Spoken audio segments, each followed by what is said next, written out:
So Ben, hey, congratulations for your film. How does it feel being showcased here in Santa Barbara? I feel super honored to be at this festival with such prestige and obviously the history of the festival. The fact is that this film is for cinephiles. My film covers the career of Akira Kurosawa, a Japanese master of cinema. Oh, yeah. And I feel honored to be able to present this type of material for a dedicated audience of film lovers. Mm-hmm. So what actually sparked you to do this film for you?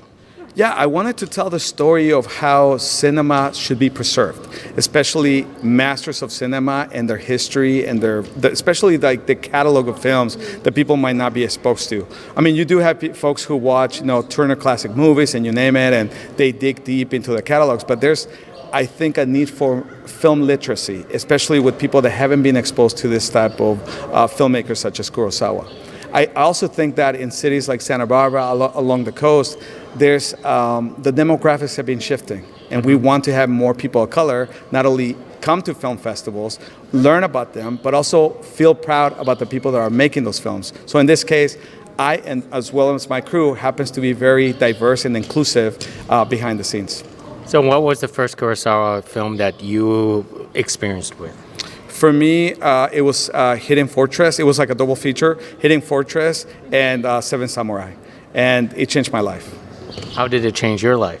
It changed my life because I did not know that the majority of the Westerns that I had seen, right, from the history of everybody else that copied Kurosawa, I did not know the source. Yeah. I went directly to the source. Seeing Toshiro Mifune with that samurai sword, with the wind blowing, with his outfit there, being like the ultimate, may I say the word badass? Like incredible, like dignified samurai in some cases, someone who was avenging justice, right? Mm-hmm. Seeing that archetype, that hero for me, especially the anti-hero, I loved every minute of it. So it affected me personally.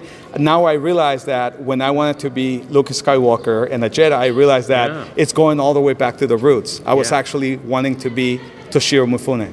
I know, original cinematography is awesome in his movies. Yeah, the cinematography is amazing, and of course learning about the history of how he filmed, he would wait. In the beginning of his career, he would wait for the wind to be just right before he shot a scene, and for the magic hour and many of those beautiful shots that you see in the history of his work.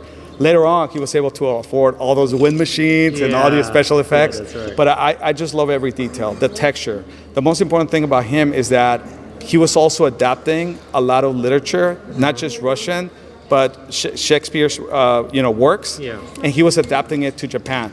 And he was showing you the complexity of the human condition with a samurai in there. So it was really, really, really great. Yeah, I agree. His movies are awesome.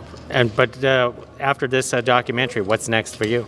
I think for me, I would love to be able to adapt this as a television series that is very short, and then I can focus on film critics taking that journey with me, where they can actually take on like Almodovar.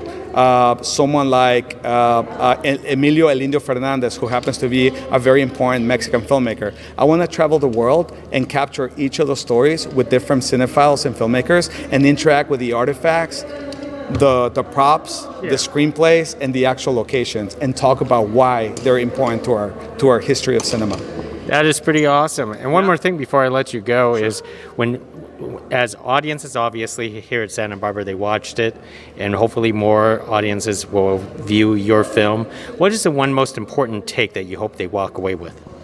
For me, I hope that folks come back to this experience. Mm-hmm. I hope that they keep this ritual, this commune that is filmmaking and cinema together, and they experiment going into taking a chance, a leap of faith, where they can enter new worlds. That's my hope. And hopefully they get hooked the same way that I was hooked when I was like 9 years old, watching some of those filmmakers that changed my life. I hope that happens with the next generation. Well, they certainly will. Hey, thank you very much, Ben. Thank you for speaking to us. Thank you. It's such a pleasure. Thank you.